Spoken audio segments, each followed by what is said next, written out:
is a very, very important thing and something that we have been going through in the past 2 weeks almost.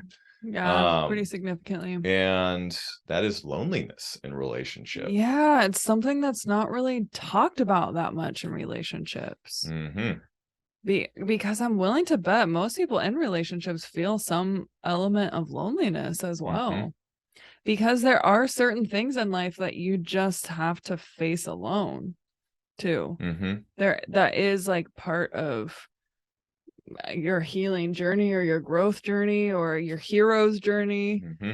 Is there are some dragons that like you got to face alone, Mm-hmm. and that's how you build your confidence. But we can forget that in relationships, and we can just get so used to the day-to-day or the status quo that we don't even realize how lonely we're feeling or how lonely our partner might be feeling. Yeah, I think that's the thing that can really create connection between people is when you take the time to really appreciate if your partner is in a lonely place. Mm-hmm. Because like you said, the day-to-day, you're doing your thing, you get in your routines, you're high-fiving each other in the hallways you pass by, and that's about all the interaction. Slapping each other's butts, slapping each other in the ass every once in a while, brushing your teeth next to each other, sleeping next to each other. But a lot of the times we can kind of, after a while in relationship, get really stuck in our routines and forget the small things that keep you connected, and it can get lonely.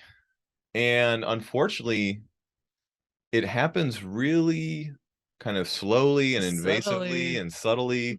Mm-hmm. And if you don't kind of keep track of that, then you become just these kind of you become roommates basically. Mm-hmm. Like one of the things that I think most people start to recognize first when like loneliness creeps into a relationship is that your sex life kind of dries up. Mm-hmm. And you're like, why aren't we having sex? And it's like, well, because I don't even know who you are anymore. Yeah. and I was also gonna say that this is kind of the trifecta of like adding resentment into there too. So if you're starting to feel lonely, or if you're starting to feel resentful, there's probably an element where you're feeling lonely in the relationship as well. Mm-hmm. Mm-hmm. So the early warning signs, this is like some advice. If you see these signs in your partner, brochure. Yeah. Here's our pamphlet on loneliness in relationship. If you see these warning signs, talk to your Hard as a Muscle podcaster. Host. Mm-hmm. We are both. But yeah, sex life kind of drying up is one of those things. And really what that is the like sexual polar magnetism between you is evaporating, because you're kind of focusing your energies, even your masculine and feminine energies, just in opposite directions. You're not turning those magnets toward each other anymore. Oh, that's a great way of putting it. I know. Masculine and feminine polarity, like relationships right there. That's one place to start. All you need to know. That's all you need to know. We're done.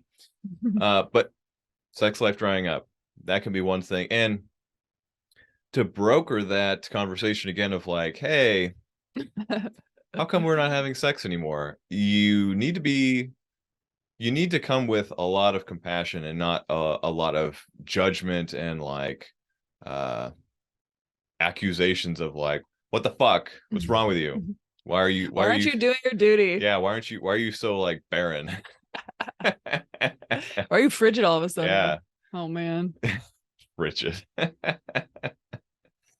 But sometimes you have to ask that question of, and we even get to that point sometimes where, an episode we had where we called it being in doo-doo mode, where you're just like going. That can be another thing that leads to loneliness.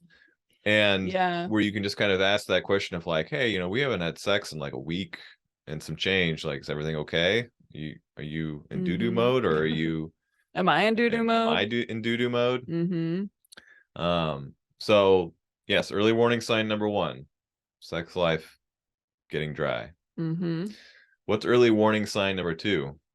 You're starting to feel resentment. Resentment is growing. And like resentment is one of those things that you have to reflect on in yourself of, am I feeling resentful towards my partner because whatever it is, it doesn't matter what it is, but if you're feeling that, those, like for men, especially it's kind of these fantasies of like, oh, the grass is greener if I was, you know, doing this, or maybe I should kind of cut and run because then I'd be free and be able to do whatever I want. So when those women have those too. Yeah, there you go. If yeah, resentment, early warning sign number 2. Don't ignore it. Yeah, okay, but and I think I like what you mentioned too, is like when you have fantasies of like getting out or cutting and running or whatever, that's also a sign of loneliness. Yes. Because resentment to me is more like criticizing your partner, like in your head, but like, oh, I can't say anything, so I'll just keep this to myself. You know, it's kind of like brooding about the things that your partner isn't doing right. Yeah, when you start to notice like tiny things that to anybody else wouldn't matter, but they start to really drive you up the wall, that's a layer lower of an early warning sign of resentment. Yeah, you know, nitpicking the shit out of each other. Yeah. So, but yes, you're correct. Warning sign number 3 is fantasizing about some whack like alternate universe. Yeah. And I mean, not that all fantasy is wrong. I think like that's just going to be a part of every relationship at some, you know, at some point.